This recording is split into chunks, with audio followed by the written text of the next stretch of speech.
বাংলাদেশ জাতীয়তাবাদী দলের স্থায়ী কমিটির সদস্য ডক্টর খন্দকার মোশাররফ হোসেন বলেছেন, আওয়ামী লীগের অপকর্মে জনগণ মুখ ঘুরিয়েছে, বিএনপিকে সে পথ ত্যাগ করতে হবে। সোমবার বিকেলে মুন্সিগঞ্জের পুরাতন বাসস্ট্যান্ড এলাকায় জেলা বিএনপির আহ্বায়ক কমিটির আয়োজনে নিত্য প্রয়োজনীয় পণ্যের মূল্যবৃদ্ধি সহনীয় পর্যায়ে রাখা, অবনতিশীল আইন শৃঙ্খলা পরিস্থিতি উন্নতি, দ্রুত গণতান্ত্রিক যাত্রাপথে উত্তরণের জন্য নির্বাচনী রোডম্যাপ ঘোষণা এবং রাষ্ট্রপতিত ফ্যাসিবাদের নানা চক্রান্তের অপচেষ্টা মোকাবেলা সহ বিভিন্ন জনদাবিতে বিশাল সমাবেশে প্রধান অতিথির বক্তব্যে তিনি এসব কথা বলেন। তিনি আরও বলেন, বর্তমান তত্ত্বাবধায়ক সরকার ছাত্র জনতার গণ অভ্যুত্থানের মধ্য দিয়ে ক্ষমতায় এসেছে। এই সরকারকে আমরাও সমর্থন করেছি। আমরা যে জন্য রাস্তায় নেমেছি আপনারা জানেন। এই সরকারের সময় সীমিত, নির্দিষ্ট সময়ের মধ্যে তারা ক্ষমতা হস্তান্তর করবে। তাদের প্রধান দায়িত্ব হচ্ছে এদেশের জনগণের ভোটের মাধ্যমে নির্বাচিত সরকারের হাতে ক্ষমতা ফিরিয়ে দিবে। কিন্তু এই সরকার নির্বাচনকে কেন্দ্র করে নানাভাবে ষড়যন্ত্র করছে। তারা স্থানীয় সরকার নির্বাচনের পরে জাতীয় নির্বাচন করার ষড়যন্ত্র করছে।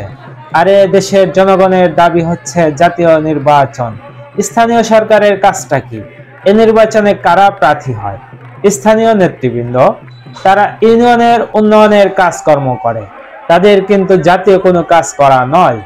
সংসদ নির্বাচনে যদি জনগণ স্বতঃস্ফূর্তভাবে ভোট দেয় এবং যখন সংসদ হিসাবে নির্বাচিত করা হবে, তাদের ম্যানুফ্যাকচারের মধ্যে থাকবে গণতন্ত্র, দেশের উন্নয়ন, দেশের আইন শৃঙ্খলা ও দেশের অর্থনীতি।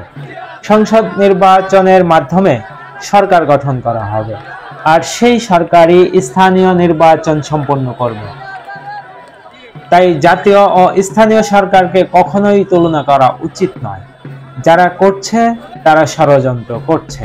এদেশে প্রমাণিত হয়েছে, এদেশে সবচেয়ে জনপ্রিয় ও পুরনো দল বাংলাদেশ জাতীয়তাবাদী দল, আর দ্বিতীয় দল ছিল বাংলাদেশ আওয়ামী লীগ। তারা এদেশে ফ্যাসিস্ট সরকার প্রতিষ্ঠা করেছিল। শেখ হাসিনা নিজে আওয়ামী লীগকে হত্যা করে দিয়েছে এবং এই দেশ থেকে পালিয়ে গিয়েছে।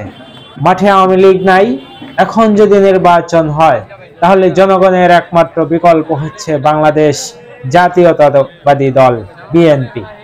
আরেকটি ধারণা উদয় হয়েছে, তারা সংস্কার করবে, তারপর নির্বাচন দিবে। অন্তর্বর্তীকালীন সরকার কোনো দিনই এই সংস্কার করতে পারবে না। সরকার সংস্কার করবে জনগণের নির্বাচিত সরকার। এই সরকারকে সংস্কার করার জন্য আমরাই সমর্থন করেছি, কিন্তু তাদের সময় 6 মাস শেষ হয়ে গিয়েছে। তারা এর মধ্যে কোনো সংস্কার করতে পারেনি। তাই তাদেরকে নির্বাচনমুখী হতে হবে। নির্বাচনের রোডম্যাপ ঘোষণা করতে হবে। যেদিন নির্বাচনের দিন তারিখ ঠিক করা হবে, তখন জনগণ নির্বাচনমুখী হবে। তখন দেশে আর কোনো অরাজকতা তৈরি হবে না। আওয়ামী লীগের আমলে দুর্নীতি আর অর্থ লুটপাটের কারণে তাদের প্রতি জনগণ অস্বস্তি বোধ করেছিল। জনগণ আশা করেছিল সেই পরিস্থিতি থেকে পরিত্রাণ পাবে। কিন্তু এখন কেউ বলতে পারবে না দেশে আইন শৃঙ্খলা ও দ্রব্যমূল্যের নিয়ন্ত্রণ রয়েছে। দেশের বিভিন্ন জায়গায় অরাজকতা সৃষ্টি হচ্ছে। জাতীয় নির্বাচন আগামী ডিসেম্বরের মধ্যেই দিতে হবে। বিএনপির নেতাকর্মীদের সতর্ক করে তিনি আরও বলেন, আপনাদের মনে রাখতে হবে, বিএনপি কিন্তু এখনো ক্ষমতায় আসে নাই। গত আওয়ামী লীগের আমলে তারা যে সকল অপকর্ম করেছে, যার কারণে জনগণ তাদের থেকে মুখ সরিয়ে নিয়েছে। আপনাদের এমন কোনো কাজ করা যাবে না যে কারণে জনগণ আপনাদের থেকেও মুখ সরিয়ে ফেলে। তাই আগামী নির্বাচনের প্রস্তুতি নেওয়ার জন্য সকলকে অনুরোধ করছি। মুন্সিগঞ্জ জেলা বিএনপির আহ্বায়ক মিজানুর রহমান সিনহার সভাপতিত্বে ও সদস্য সচিব মোহাম্মদ মহিউদ্দিনের সঞ্চালনায় প্রধান বক্তা হিসেবে বক্তব্য রাখেন বাংলাদেশ জাতীয়তাবাদী দল বিএনপি ঢাকা বিভাগের সাংগঠনিক সম্পাদক কাজী সাইয়েদুল আলম বাবুল।